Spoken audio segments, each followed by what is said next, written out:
Gratitude is a grace, it's a face that can appear when you sing a lullaby and all fear go to sleep, disappear into a dream, the voice of the soul sing.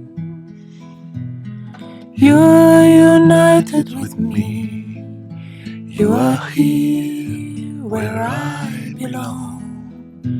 In the moment there's only song, pure and clear, a trembling sound. Hello, I am Inga Just and I am from Denmark. I am 61 years old and I'm a teacher, working as a teacher. About 1 year ago, I had a shocking incident as I was in the morning called by a doctor. I had a scan for something totally different, and they called me and told me that they had seen a tumor in my.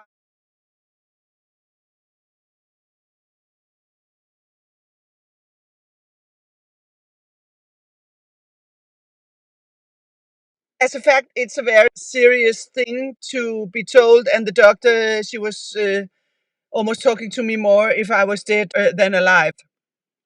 I went to my doctor and I had a scheduled scan. When I had the scan, I had to go and talk to them a couple of days later, and I went and they told me it was in the head of the pancreas. They were not even sure that they could make an operation, but they told me they could not check it in other ways than picking it out. But as they told me that in most times, almost like 95% of the times, it was cancer. So I was shocked. It was from feeling totally fresh and safe. I had this experience. When I went home from the hospital and was sitting a little bit in my car, and I thought, what can I do? Normally, I'm not used to any kind of diseases or anything. And then suddenly I got the idea, why not some kind of sound healing?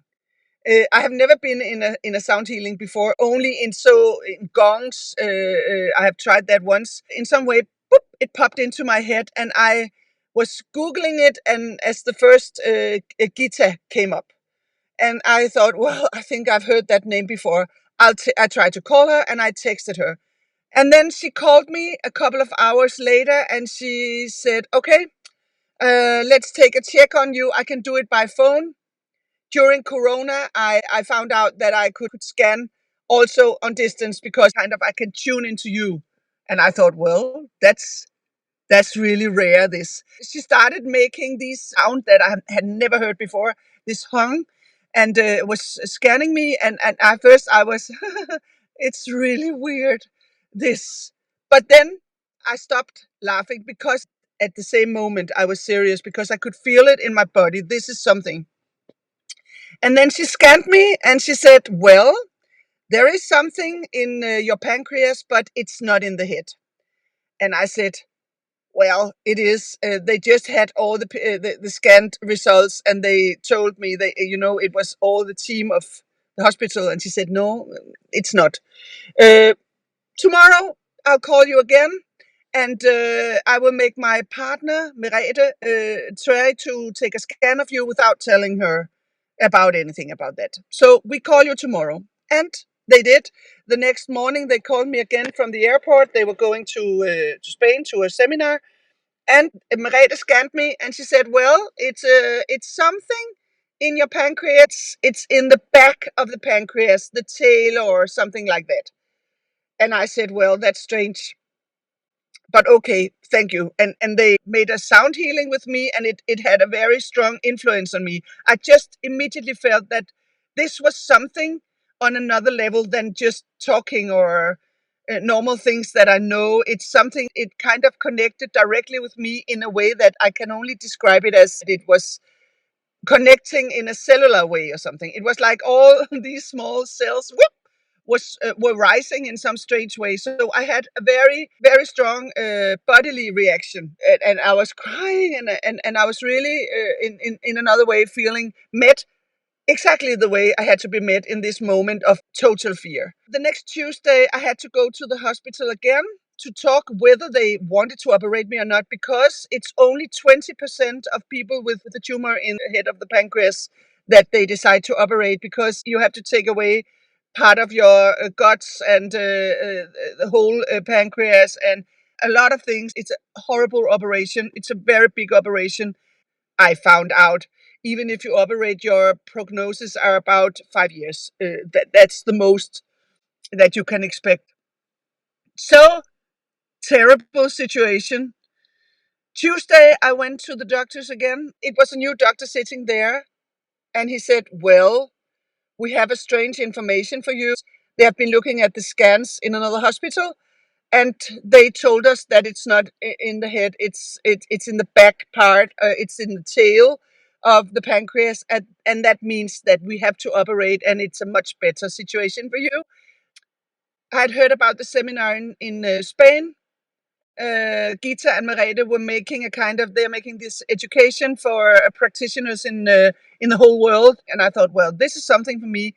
I'll go there. So it was just in a few days after we had talked, so it was really going fast, and there was suddenly a free space for me. Somebody was not coming, so I could come anyway, and everything just was just cleared, and I went there. And I was there for a week with all these fantastic people. I had a lot of sound healing when I was in Spain, Gita and Merete, and also all these other fantastic people. And my bodily experience is that this is really something very strong that goes directly into something organic beyond your conscience and something like that. I cannot describe it in any other ways.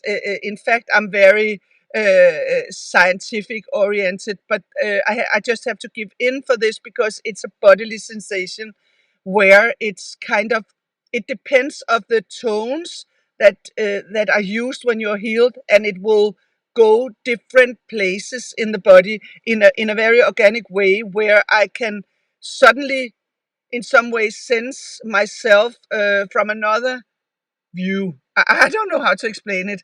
It has to be experienced, I think. But for me, it was surely a very strong tool. When I went back again, I thought, well, maybe this tumor has gone away. And therefore, I insisted in another scan before I had to do the operation. And it was so horrible because they didn't have times. They gave me an appointment the day before the operation was set, and I couldn't have the answers before the morning, where I had to be there at 7 because they had to do the operation. And when I came in the morning there, the doctor said, yes, of course, it's still there. What did you expect? And I think we should do the operation because it's the only way, as I see it, he said. I asked him, would you say the same if it was your wife? And he said, yes, that's the only chance you have. We cannot expect anything else than that it's cancer. So, okay, I had the operation. Yeah. In fact, it went well. There were no complications. They took away all the tail of the pancreas and also the milk. And of course, that's a very big operation. I went home after a week, and I had my test results a month later. When I came there a month after, it was another doctor again, and he said, "I have very good news for you. It was not cancer." Of course, I don't have a chance to say anything about it. As pancreas, these tumors, they cannot check it before it's out. So maybe it was not cancer all the time. I just think that there are two things that are very important for me. It wasn't cancer, that's important.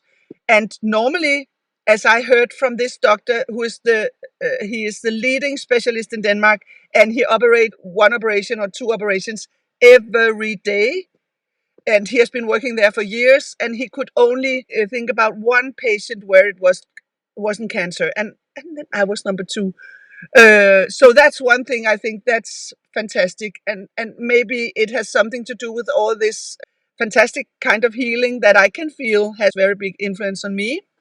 And then I think the other thing that's important in this case is that they insist from the scans that they make on big expensive machines that the tumor is in the head of the pancreas. Very serious situation. And then Merete, without knowing anything about where it is, says, well, there is a tumor in your pancreas. There is something, she said, in the back of the pancreas. And Githa starts saying the same thing. And then it shows up that, well, that was better than the physical scan. That was in fact right. That was true. Um, so now I'm kind of getting on my feet. It's a very personal, a very serious thing to get to know that you might have to die. You are going through thoughts. So I'm slowly getting on my feet. But when I sing myself and use the sound healing myself, again, I can feel that this is some way enforcing my body, and it's kind of connecting to something beyond words. And I have tried to sit and talk to kinds of psychologists and so, but it's deeper than that. This feeling of, okay, can I be safe on this earth and here? I can directly connect to myself through this sound healing. I'm not an expert. I don't know what I'm doing, but I'm doing it anyway. I go down to the sea and I stand there and I just sing.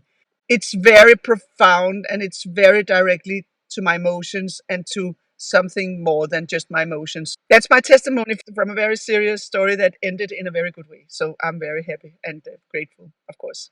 Mm. You're united with me. You are here where I belong. In the moment is only song, pure and clear, trembling sound, so complete, soft and round, the voice of a soul sings. Gratitude is our grace, it's a face that can appear when you sing.